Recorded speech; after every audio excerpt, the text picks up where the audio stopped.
महाराज जो हमारे वंशज रहे हैं, आज उनकी जयंती है, उनको मैं सादर प्रणाम करता हूँ। और हमारे बीच उपस्थित जितने भी महानुभाव हैं, मंचासीन के आसन पे बैठे हुए हैं, मैं उनका भी सत नमन और वंदन करता हूँ।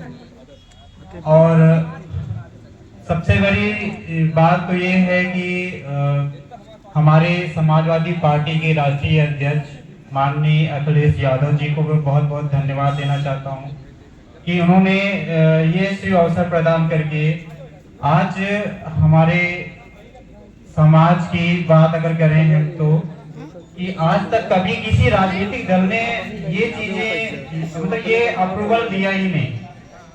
ये जो जयंती का कार्यक्रम आज कार्यालय में हो रहा है पूरे राज्य में, ऐसा अवसर कभी प्राप्त नहीं हुआ हम लोगों को, तो इसलिए मैं उनको भी बहुत बहुत सतत नमन करना चाहता हूं। और मैं हमारे अखिल भारतीय दर्जी समाज के प्रदेश सचिव दीपक दर्जी भाई साहब को बहुत बहुत धन्यवाद देना चाहता हूं। और समाजवादी पार्टी के वो राष्ट्रीय समाजवादी पार्टी के राज्य पिछड़ा सचिव भी हैं, मैं उनको भी धन्यवाद देना चाहता हूं। और एक बात और आपको अवगत कराना चाहता हूं, मैं राष्ट्रीय अध्यक्ष जी और समाजवादी पार्टी कार्यालय या कार्यकर्ताओं या जो भी नेता हैं उन लोगों को भी मैं बहुत धन्यवाद इसलिए देना चाहता हूं क्योंकि उन्होंने मुझे एक अवसर प्रदान किया है, एक जिम्मेदारी प्रदान किया है।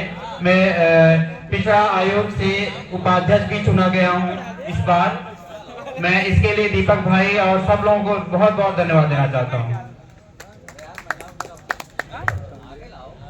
आज मैं कुछ बातें कुछ तथ्य यहाँ पे रखना चाहता हूं। देखिए, राजनीति पार्टी में सब जुड़ते हैं, सब लगते हैं, सब कार्य करते हैं, परंतु कुछ लोगों के मन में क्या है, कुछ समाज के मन में क्या है, एक दूसरों के प्रति गलत भावनाएं हैं। कुछ लोग सोचते हैं कि भारतीय जनता पार्टी है, ये है, वो है।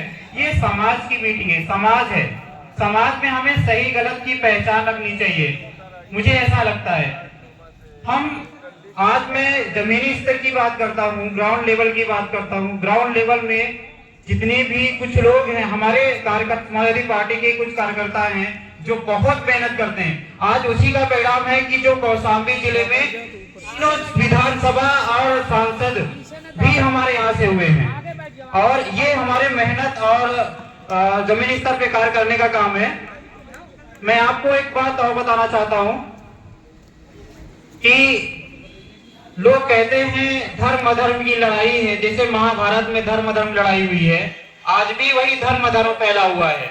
इतना अधर्म फैला हुआ है और धर्म पे रक्षक बहुत कम है और मेहनत कर रहे हैं रक्षा करने के लिए, परंतु कुछ ऐसे भी लोग हैं जो उनको रोकने का कार्य करते हैं। मैं ऐसे लोगों से बहुत दूर रहिए, मैं यही कहना चाहूंगा।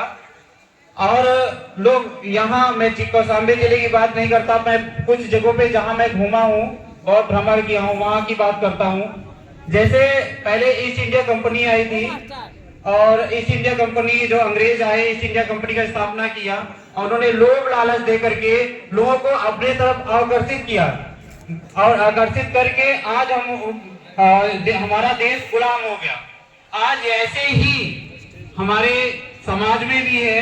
आज भारतीय जनता पार्टी, मैं किसी को विरोध नहीं करना चाहता हूँ, ना मैं किसी को कुछ इल्जाम लगाना चाहता हूँ, मैं सच्चाई से वाकिफ कराना चाहता हूँ। आज वही प्रक्रिया सामने भी आके है कि वही चीजें हो रही है कि पहले लोभ दिया जाता है, लालच दिया जाता है, फिर उन्हीं के साथ हनन किया जाता है। मैं आपसे एक बात बताना चाहता हूँ, आप खुद एक समझदार व्यक्ति हैं, आपको बताने की जरूरत नहीं है, आप खुद इतना समझते हैं। आप ये बताइए, गरीबों के लिए भारतीय जनता पार्टी ने क्या किया? कुछ किया? आप अपने स्तर से सोचिए। मैं ब्लॉक नेवादा की बात करता हूं, उन्होंने मातृवंदन योजना चलाया था उन्होंने। क्या आपको लगता है कि उन महिलाओं को, उन माताओं को वो लाभ मिला? कोई देखा? मैं आपको एक चीज और अवगत कराना चाहता हूं, पहले मातृवंदन योजना का जो कार्यभार था वो स्वास्थ्य विभाग को दिया गया था, परंतु अब स्वास्थ्य विभाग से आंगनबाड़ी में दे दिया गया। क्या ये कन्वर्ट जब हुआ, ये चीज जब उसमें परिवर्तन हुआ, क्या वो सॉफ्टवेयर का उस सॉफ्टवेयर की गलती है, किसकी गलती है? इसको सुधार कौन कराएगा? आज एक किस्त दे करके दूसरी किस्त उसको नहीं मिला, आज 5-6 साल हो गए, उसके जिम्मेदार कौन है?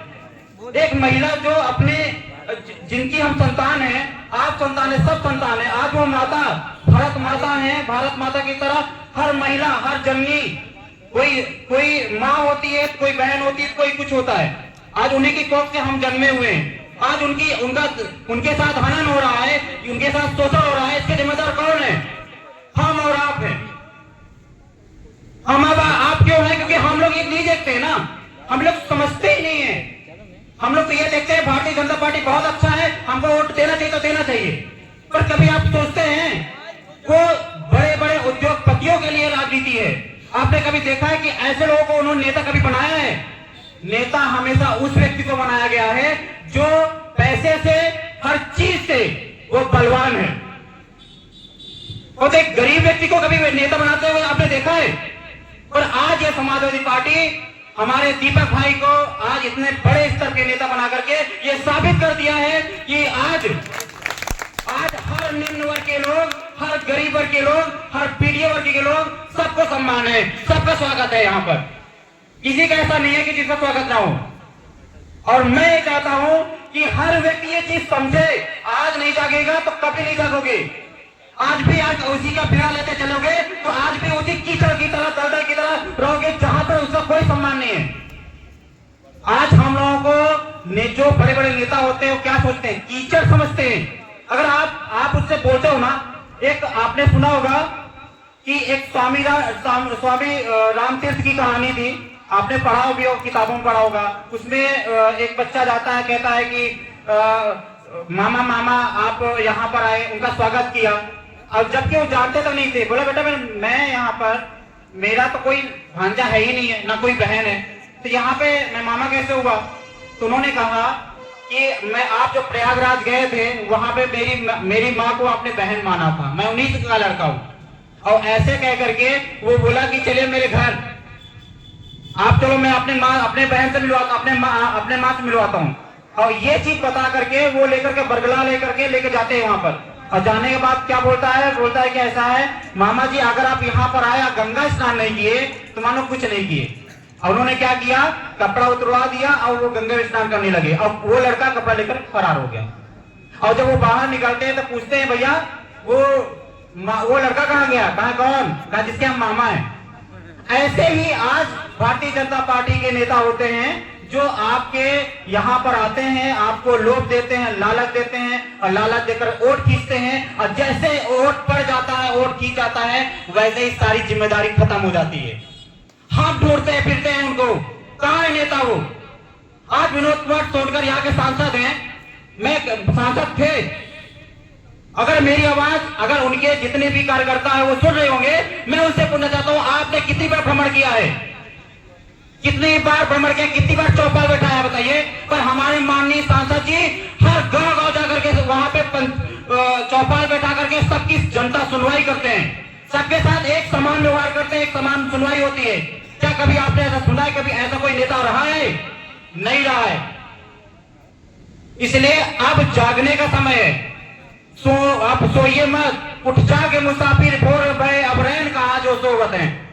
अगर आप भी सोते रहेंगे तो जीवन में कल्याण नहीं होने वाला है। फिर राम नाम जपते रहेंगे और कोई इंसान वही अंग्रेजों की तरह कुचलता हुआ, आपको गुलाम बनाता हुआ, आप गुलाम बनते हुए फिर बाद में हमें फिर वही लड़ाई लड़ने, 1857 की क्रांति फिर लड़नी पड़ेगी, फिर हमें झांसी की रानी पैदा करना पड़ेगा, फिर हमें बापू गांधी आने पड़ेगा, कितनी लड़ाइयां, कितने लोगों को बलिदान देना पड़ेगा, वही कहानी फिर आने वाली है।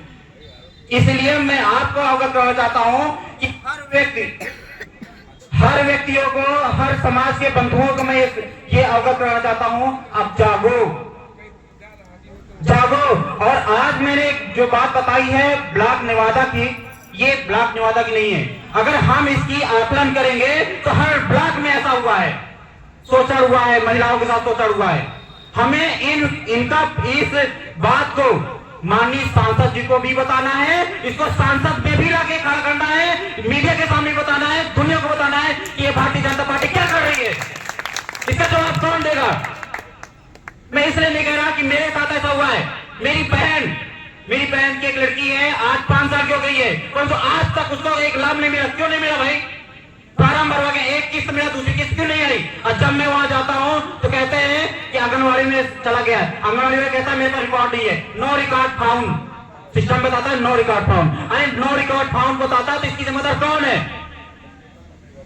मैं तो एक छोटा सा नॉर्मली बात बता रहा हूं, पर कभी आप जमीन स्तर पे चलकर देखो लोगों के साथ कितना गलत हो रहा है, कितनी समस्याएं पड़ी है, कितने लोग परेशान हैं, कितने लोग त्रस्त हो गए, इतने रोड निर्माण हुआ, रोड निर्माण में लोगों को घर छीना गया और छोटा मोटा मुआवजा देकर 10,000 मुआवजा देकर के 10-20,000 मुआवजा उसको बहला फुसला दिया गया। जो व्यक्ति पुराने काल से वहां रहता आया, आज उनकी जमीनें छीन ली गई। हम मानते हैं विकास हुआ है, अच्छी बात है, पर क्या उसके अलावा उन लोगों के बारे में सोचना हमारा कर्तव्य बनता है? हम तो उनसे ये कहना चाहते हैं कि उस घर के बदले घर दो ना। ऐसा क्यों नहीं कर रहे हो? आज वो बेघर है, आज 2-2 लड़के 3-3 लड़के लेकर के वो किराए पर मकान रहता है। आज बेरोजगारी इतनी चरम सीमा पर है कि कहीं रोजगार नहीं मिल पा रहा है। लोगों को इधर उधर घूमता फिरता है, कहीं भीख मांग के काम कर रहा है, कहीं किसी का काम वैसे लेके कर्जे लेके काम कर रहा है। इसके जिम्मेदार कौन है? ये भारतीय जनता पार्टी की सरकार है। आज यही चीज समझने की बात है। अगर आज हर व्यक्ति ये चीज सुचारू रूप से समझ जाए, और सबसे ज्यादा जरूरी नवयुवक लोगों के लिए है, जो नवयुवक लड़के हैं उनको जागने की जरूरत है कि हमें कहां जाना चाहिए, कहां नहीं जाना चाहिए। हमें उनके भाषा में ही समझाना है, वो जैसा भाषा बोलते हैं हमें उस भाषा में समझाना होगा, उत्तर देना पड़ेगा। आज अगर आप उत्तर नहीं देंगे, आज खामोश रहेंगे, तो आज जैसे द्रौपदी की लाज बचाने कोई नहीं गया था, बांध में आ गया था, द्रौपदी की लाज जो हरा हुआ है, वही हालत सबके साथ होगा, सब महिलाओं के साथ होगा। खुलेआम शोषण होगा, खुलेआम गुंडागर्दी होगी। लोग कहते हैं यहां पर राजा ही भक्षक बना पड़ा है, दुनिया को लेक्चर कहते हैं समाजवादी पार्टी का वो नेता गुंडा है। आपको ये बताइए जितने भी यहाँ नेता बने हैं क्या वो गुंडे नहीं है गुंडे? मैं करछना तहसील प्रयागराज की बात करता हूं, वहां पे पार्षद हैं भारतीय जनता पार्टी के, आज गरीबों के साथ खुलेआम गुंडागर्दी के साथ कब्जा कर रहा है जमीन पे, और हम खुलेआम तमाशा, प्रशासन नहीं ध्यान दे रही है, प्रशासन कुछ नहीं बोल रही है, वही सब कान में रुई डाल के बैठे पड़े हैं। क्यों? कारण ये है कि मैं भारतीय जनता पार्टियों को अगर मेरी आवाज आ रही होगी तो पहले वो अपने नेता अपना आईना देके फिर दुनिया को बताए कि दुनिया क्या चीज है। आप लोगों को बरगलाने का काम खत्म करें। अब मैं हमारे समाज बंधुओं को अब मेरे जो भी समाज के बंधु हैं, मैं उनको बस एक निवेदन करना चाहता हूं कि इस बार आप जो भी आप सोचिए अपनी रणनीति। मैं नहीं कहता कि आपको क्या करना चाहिए, मैं ही कहता हूं आप अपना डिसीजन स्वयं अपने दिल से लीजिए, दिल से निकली ये आवाज आपकी सही निकलेगी। मैं बस यही कहते हुए मैं वाणी को धन्यवाद, अपने वाणी को विराम करना चाहता हूँ। बहुत बहुत धन्यवाद। धन्यवाद। हमारे इस आज नामदेव जयंती कार्यक्रम में हमारे समाज के